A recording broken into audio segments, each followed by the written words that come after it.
What is going on, Jet fans? Matt O'Leary back with another video. In today's video, I'd like to get into a surprise bounce back candidate that was listed for the New York Jets in 2024. Again, this one was not where I was expecting the bounce back candidate to go. In most exercises, if you're looking for a bounce back candidate for the New York Jets, many stumble upon Aaron Rodgers as, again, that seems like what your generic answer would be. If I was looking at the number one bounce back candidate on the Jets, by the way, he would be my answer. But I wanted to talk about Bradley Locker's answer. He works for PFF. He took a look at all 32 teams in the league and discussed potential bounce back candidates, for all 32 teams in the league. So instead of the Aaron Rodgers route, he goes with Chuck Clark, who we did not see at all in 2023, and we have not yet seen with the New York Jets as they trade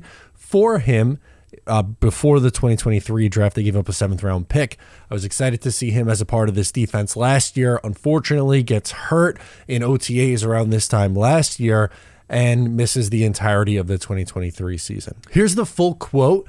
He says, Chuck Clark was fabulous the last time we saw him. His 88.8 overall grade in his final 4 games of 2022 ranked 3rd among safeties. Maybe most impressive was that he posted an 87.7 tackling grade and an 87.6 coverage grade in that span. If the Jets get the same well-rounded version of Clark after a season away, their defense becomes that much scarier. For me, the biggest reservation about Chuck Clark is that he missed an entire season and now he is entering his age 29 season, and defensive backs in general usually tend to slow down as they approach 30. That's just the natural progression of things.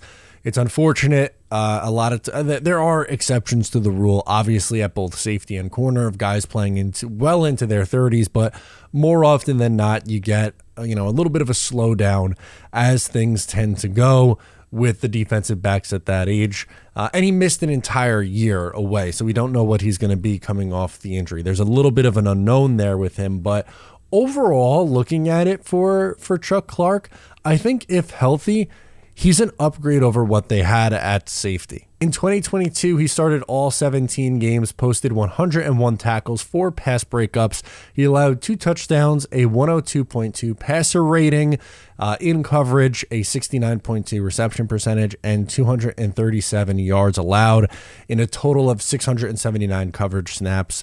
My favorite part about his game was he missed just 6.6% of his tackles. Over the course of his career, he has been a very, very sure tackler and is always on the lower end of the spectrum in missed tackle rate. By comparison, last year, Jordan Whitehead had 599 coverage snaps, a 62.5 reception percentage, 349 yards allowed, 7 touchdowns, 4 interceptions, 3 PBUs, and a 99.6 passer rating allowed. So he was slightly better in both passer rating allowed, and he was definitely better in reception percentage allowed. He also had more interceptions, but yards allowed and touchdowns allowed were much higher, and arguably the biggest difference between Chuck Clark and Jordan Whitehead is their missed tackle rate. Jordan Whitehead last year missed a whopping 18% of his tackles. That is very, very high for a starting caliber safety. And over the course of his career, Chuck Clark has an 8.3 missed tackle rate, and Jordan Whitehead is 15.6. So again, that just kind of goes to show the differentiation between those two and what Chuck Clark does well versus Whitehead. I'm not going to deny Jordan Whitehead is more of a ball hawk. He will come away with more interceptions, but I think Whitehead is a very boom or bust player. And those guys, if you're noticing a trend with me of guys that I've been, critical of, Whitehead is one of those guys due to his tenure, on his tenure with the New York Jets, and it was because he was a really big boom or bust player.